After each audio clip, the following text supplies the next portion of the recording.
សួស្តីគ្នាយើងទាំងអស់គ្នាសំវីដេអូនេះគឺខ្ញុំនិយាយពីការ backside ទៅកនេះបាទអញ្ចឹង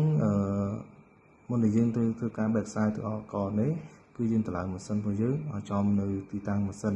ដែលយើងបានដាក់ធ្វើថ្ងៃមុនបាទអញ្ចឹងមានទីតាំងរបស់ខ្ញុំកាលធ្វើថ្ងៃមុនគឺខ្ញុំ set E 10000 N 50000ហើយ set គឺស្មើ10ម៉ែត្របាទអញ្ចឹងការងាររបស់យើងគឺយើងត្រូវតែធ្វើ backside តាមទីសាស្ត្រហ្នឹងក្នុងករណីបើសិនជាយើងអត់ធ្វើបែបហ្នឹងទេមានន័យថាវានឹងមានបញ្ហានៅក្នុងករណីដែលយើងបាញ់បន្តទៀតឧទាហរណ៍ថាការងាររបស់យើងទៅធ្វើច្រើនយើងទៅធ្វើការងារដូចជាឧទាហរណ៍ជា boundary ចុះមានន័យថា boundary ដែលយើងទៅធ្វើនោះវាត្រូវមាន200ពងអញ្ចឹងចុះជាឧទាហរណ៍ប៉ុន្តែនៅពេលដែលយើងបាញ់បាន100ពងយើងក៏សម្រាប់ក៏ពីសម្រាប់ហើយយើងទៅធ្វើតអញ្ចឹងយើងបើសិនជាយើងតម្លើងនៅលើ station ដដែលប៉ុន្តែយើងទៅ backside ទៅកនៃសន្មត់របស់យើងដដែលអញ្ចឹងមានន័យថាយើងនឹងមានបញ្ហា100ពងចុងក្រោយដែលយើងធ្វើហ្នឹងយើងអាចយកទៅនិចបានប៉ុន្តែវាមិនអាចនៅចិត្តគ្នាបានទេនៅពេលដែលយើងបញ្ចូលនៅក្នុងកម្មវិធី Civil CD ហើយឬមួយក៏ AutoCAD បាទអញ្ចឹងដើម្បីឲ្យវានៅតាមលំដាប់នៃទិន្នន័យជាក់ស្ដែងយើងត្រូវតែ backside ទៅកនៃ BM ដែលយើងបានបាញ់ទុកបាទហ្នឹងគឺយើងត្រូវធ្វើ backside បែបហ្នឹងបាទអញ្ចឹងដើម្បីធ្វើ backside បែបហ្នឹងបានទី1គឺយើងតម្លើងម៉ាស៊ីនរបស់យើងឲ្យចំចំណុចនៅ station ដែលយើងបានកំណត់ថ្ងៃមុនជាវីដេអូមុនបាទនៅពេលដែលយើងតម្លើងហើយបានត្រឹមត្រូវអស់ហើយយើងចាប់ផ្ដើមទៅ backside ទៅកមួយទៀតគឺ BM ដែល1ដែលយើងបានបាញ់ទុកបាទអញ្ចឹងដើម្បីធ្វើយើងចូលទៅតែម្ដងការរបៀបចុចបាទអញ្ចឹងនៅក្នុងនេះពេលដែលយើងបើកមកគឺម៉ាស៊ីន total station របស់យើងគឺមកបែបនេះតមកទៀតយើងចុច escape មួយមកបាទចុច escape មួយមកវានៅក្នុងប្រភេទទី1បាទយើងមើលប្រភេទទី1អញ្ចឹងយើងចុចទៅលើពាក្យ coordinate F4 coordinate បាទបន្តមកទៀតយើងចុចទៅលើពាក្យ OCC orient បាទយើងយកទៅលើនៅពាក្យហ្នឹងទៅយើង enter បាទ enter បាទបន្តមកយើងចូលទៅ ENZ បាទនៅក្នុងនេះដែរបើសិនជាក្នុងករណីម៉ាស៊ីន total ថ្មីដែលយើងតម្លើងអញ្ចឹងយើងត្រូវការបញ្ចូលកនេះបាទ ENZ ហ្នឹងមកបាទដោយសារនៅក្នុងនេះវាមានស្រាប់ដោយសារគឺខ្ញុំធ្វើលើកមុនបាទហើយយើងចូលជាប់ដដែលខ្ញុំធ្វើលើកមុនគឺវាមាននៅក្នុងម៉ាស៊ីនតែស្រាប់តែម្ដងបាទបើសិនជាអត់មានយើងបញ្ចូលមកតាមធម្មតាហ្នឹងណាបាទប៉ុន្តែបើសិនជាមានកនៃច្រើនយើងអាចចុចពី load បាទដោយសារនៅក្នុងនេះគឺការខ្ញុំធ្វើតេស្តនេះគឺខ្ញុំបាញ់តែ BM ទី2និង BM ទី3ទេបាទBM ទី1 BM ទី2អញ្ចឹងអាលើ BM ទី1អាក្រោមគឺ BM ទី2របស់ខ្ញុំបាទអញ្ចឹងគឺខ្ញុំមានតែពីរហ្នឹងទេអញ្ចឹងអានេះគឺជាទីតាំងផុសម៉ាស៊ីនរបស់ខ្ញុំដែលខ្ញុំបានចូលបាទអញ្ចឹងគឺខ្ញុំយកតែម្ដងបាទខ្ញុំបើសិនជាអត់មានគឺខ្ញុំបញ្ជាក់ឲ្យយើងចូលមកហើយយើង backside យើងទៅយើង backside ទៅ NZ យើងមិនមែន backside ទៅ Azimuth ទេបាទហើយយើង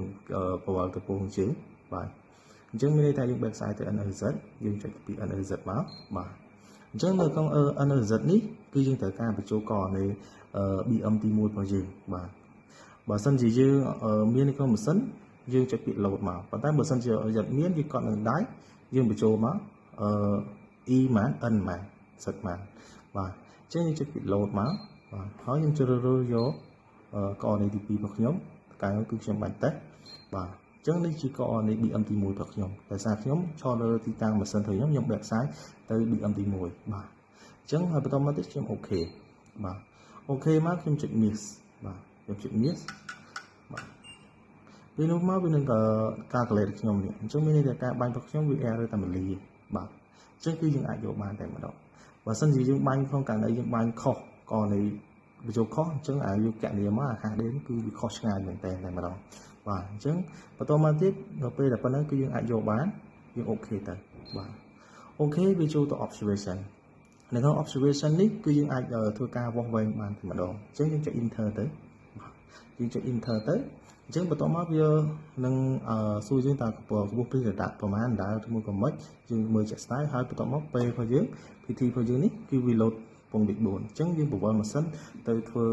ការងារផលយើងបន្តបានទៀតអញ្ចឹងយើងដើម្បីធ្វើការបន្តទៀតយើងត្រូវការដូរទៅឲ្យ CD នេះដែលខ្ញុំបានបញ្ជាក់ទៅប្រាប់គ្នាយើងដែរអាហ្នឹងត្រូវតែដូរឲ្យដឹងថាចំណុចដែលយើងបាញ់ហ្នឹងវាជាចំណុចអីដូចជា boundary វាដាក់ BO ទៅ